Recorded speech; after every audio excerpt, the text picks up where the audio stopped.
నా పేరు పోలయ్య, సీమా జాగరణ మంచు సంస్థ సహా సంయోజక్. ఇప్పటి వరకు మన నాయకులు చెప్పినటువంటి విషయంలో ఇది గత 10 సంవత్సరాల నుంచి కూడా ఈ ఇన్సిడెంట్ జరుగుతూ ఉంది.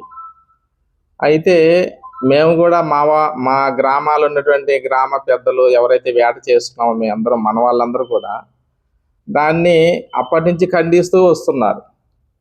మాకు దీనివల్ల ఎంత నష్టం జరుగుతుందంటే, గతంలో వేటకి వెళితే ఒక ఇంటికి కావాల్సినంత ఎక్కువగా ఉండి ఆ మిగిలి ఉండేటువంటి అంత ఎక్కువ ఆదాయం వస్తూ ఉండేది. ఈరోజు పరిస్థితి ఏంటంటే, మన చిన్న బోట్లు ఇక్కడ ఉన్నటువంటి మన 4 జిల్లాలకు సంబంధించినటువంటి సుమారుగా 316 గ్రామాల వాళ్ళు తీర ప్రాంతంలో వీళ్ళందరూ వేట చేసుకుంటూ ఉంటే, ఉదయం పోయి వచ్చినా కూడా డీజిల్ కూడా రాకుండా పరిస్థితి ఏర్పడింది. కారణం ఏంటంటే, మా చిన్న బోట్లు చిన్న వలలు ఇవన్నీ పెట్టుకొని కొంచెమే వస్తుంది మా చేతికి. అయితే ఇప్పుడు బయట నుంచి వచ్చినటువంటి ఈ పెద్ద పడవల వల్ల కింద ఉండేటువంటి సహజ సిద్ధమైనటువంటి ఏదైతే పిల్లలు పెరగడానికి కావాల్సిన వనరులు ఉంటాయో వాటిని కూడా తీసేస్తూ ఉంది. అది అంచుకొచ్చి రాగడం. యాజ్ పర్ రూల్ ప్రకారం పెద్ద బోట్లు 12 నాటికల్ మైల్ దూరంలో వేట చేయొచ్చు. అందులో కూడా మా ఆంధ్రప్రదేశ్కి సంబంధించింది వేట చేయాలి. దీనికి విరుద్ధంగా బయట రాష్ట్రం నుంచి ఉన్నటువంటి పడవలు ఇవన్నీ కూడా ఈ నిబంధనలన్నీ కూడా తొంగలో తొక్కేసి తీర ప్రాంతం అంచులో ఏదైతే ఉంటుందో సహజ సిద్ధంగా అంచులో నీటి యొక్క మార్పులు ఇవన్నీ జరుగుతూ ఉంటుంది కాబట్టి చేపలన్నీ కూడా దగ్గరకు వస్తాయి.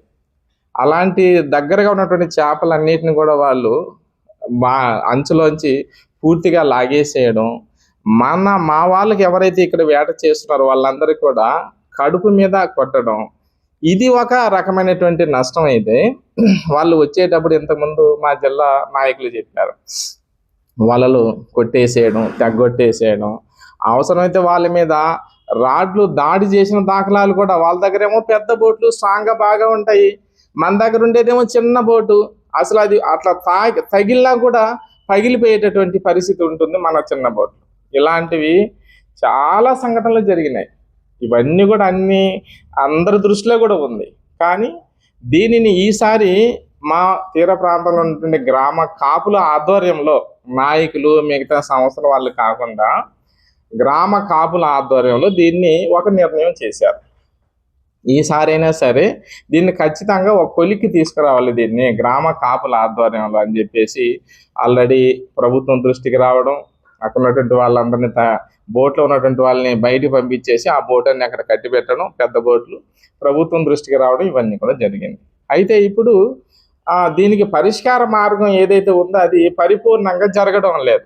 గ్రామ కాపులు పెద్దలు కోరుకునేటువంటి పరిష్కారం ఏంటంటే, అక్కడ ఉన్నటువంటి ఆ కరాకల నుంచి వచ్చినటువంటి బోటు ఓనర్లు 4 బోటు ఓనర్లు ఇక్కడికి వచ్చారు. వచ్చినటువంటి వాళ్ళతోటి ఇక్కడ గ్రామ పెద్దలతోటి మాట్లాడించి అది శాశ్వత పరిష్కారం కావాలని కోరుకుంటున్నారు. ఇక్కడ ఇంకెలాంటిది ఏమీ లేదు, గొడవలు వ్యవహారాలు ఏమీ లేవు. ఎందుకంటే మేము వెళ్ళి వాళ్ళ దగ్గర పోయి వేట చేయడం లేదు, వాళ్ళు వచ్చి ఇక్కడ ఉండే మత్స్య సంపద పూర్తిగా ధ్వంసం చేసేస్తున్నారు. ఇక్కడ ఉండే వాళ్ళందరికీ ఇబ్బంది కలుగుతాం.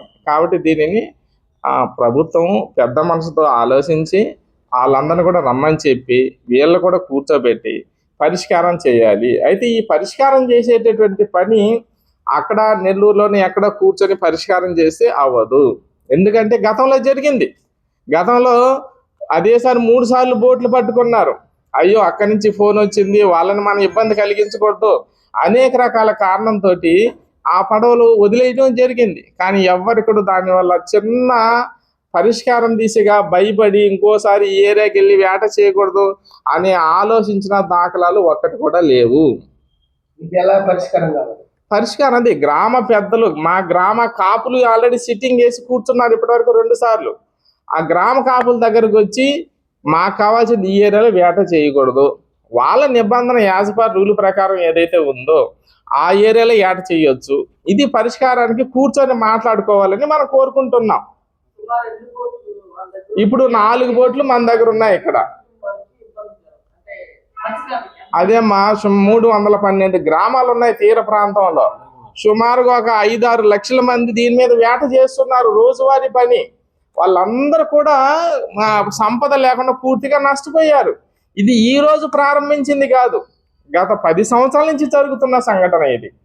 దీనిని పరిష్కారం చేయమని కోరుకుంటున్నారు గ్రామ పెద్దలు. వాళ్ళ గ్రామ పెద్దలు ఏ విధంగా అయితే కోరుకుంటున్నారో ఆ విధంగా మాత్రమే చేయమని మా వైపు నుంచి గవర్నమెంట్ని వేడుకుంటున్నాం. ఇది దీనికి సంబంధించినటువంటి విషయం. అయితే దీనిని పరిష్కారం చేయకపోతే నెల్లూరు జిల్లాలో జరుగుతున్నటువంటి ఈ విషయం కాస్త ఇంతకుముందు మా నాయకులు చెప్పినట్టుగా రాష్ట్రం అంతా కూడా స్ప్రెడ్ అవుతుంది. కాబట్టి అంత దూరం దాకా దీన్ని పోనీయకుండా దీనితోనే పూర్తి చేస్తే మంచిదని మత్స్యకార సంక్షేమ సమితి వైపు నుంచి కోరుకుంటున్నాం.